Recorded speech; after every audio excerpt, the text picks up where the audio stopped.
আসসালামু আলাইকুম। দূরে এইভাবে জিরো বাচ্চা পাঠানো অনেক বেশি রিস্ক হয়ে যায়।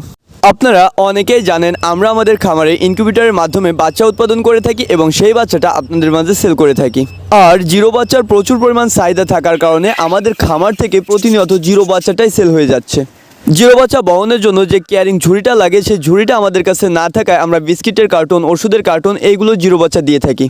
অল্প দূরত্বে বাচ্চা বহনের জন্য এটা একদমই ঠিকঠাক মাধ্যম বলা যায়, কিন্তু বেশি দূরত্বে এইটা একদমই ভুল উপায়। আমরা যখন 1000 বাচ্চা দূরে কোথাও দিতে যাই তখন নর্মালি 8 থেকে 10টা কার্টন ব্যবহার করতে হয়, যেটা পরিবহন করা খুবই কষ্টসাধ্য একটা ব্যাপার। এবারের 1000 বাচ্চা ডেলিভারি দিতে যেয়ে পড়ি অনেক বড় একটা বিপাকে, কারণ এবারের বাচ্চাগুলো যে ভাইটা নিবে তিনি অনেক দূরের থেকে মোটরসাইকেল নিয়ে আমার বাসায় আসেন এবং মোটরসাইকেলে যখন 8 থেকে 10টি কার্টন আমি উঠায় দিতে যাই তখন অনেক বড় একটা ঝামেলায় পড়তে হয়। মোটরসাইকেলের উপর কার্টনগুলো সুন্দরভাবে সাজিয়ে দিই এবং দড়িতে টেনে বাঁধতে যাই, এবং দড়িতে টেনে বাঁধার ফলে কার্টনগুলো নরম হওয়াতে ভ্যাকসায় যেয়ে ভেঙে যেতে শুরু করে। কার্টনগুলো বাঁধতেছিলাম আর ভাবতেছিলাম যে এইভাবে বাচ্চা দেওয়া পসিবল না। বাচ্চা একটু দূরে পাঠাইতে হলে আগে কেয়ারিং ঝুড়ি ম্যানেজ করতে হবে।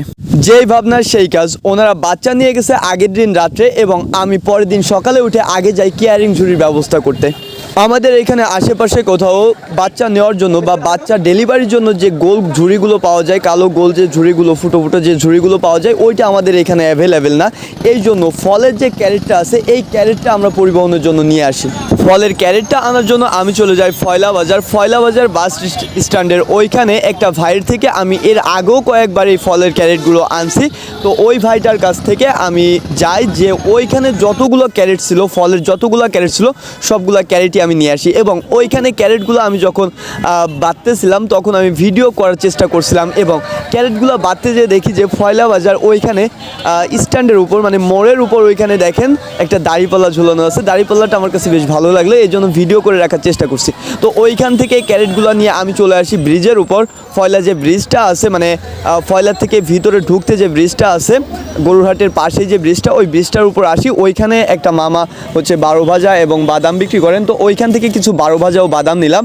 নিয়ে আমরা যে ভ্যান নিয়ে গেছিলাম, আমার একটা ছোটো ভাইয়ের ভ্যান, তো ওরে নিয়ে ওইখানে বসে 12 ভাজা বাদামটা খেয়ে তারপরে বাসায় আসছি। বাসায় এসে এই ক্যারেটগুলো সুন্দরভাবে সাজায় রাখছি। তো আলহামদুলিল্লাহ হয়তো আরও 3 দিন পরে বাচ্চাগুলো আবারও নতুন ইনকিউবেটারে বাচ্চা বেরোতে শুরু করবে। তো আলহামদুলিল্লাহ এই বাচ্চাটাও একটু দূরের থেকে আসবে, প্রায় 50-60 কিলো দূরের থেকে আসবে। তো ওনাদের বাচ্চা দেওয়ার জন্য হয়তো আর কোনো বেগ পেতে হবে না। তো সবাই আমার খামারের জন্য দোয়া করবেন যেন আল্লাহ আমার খামারে বারাকা দান করেন। আসসালামু আলাইকুম।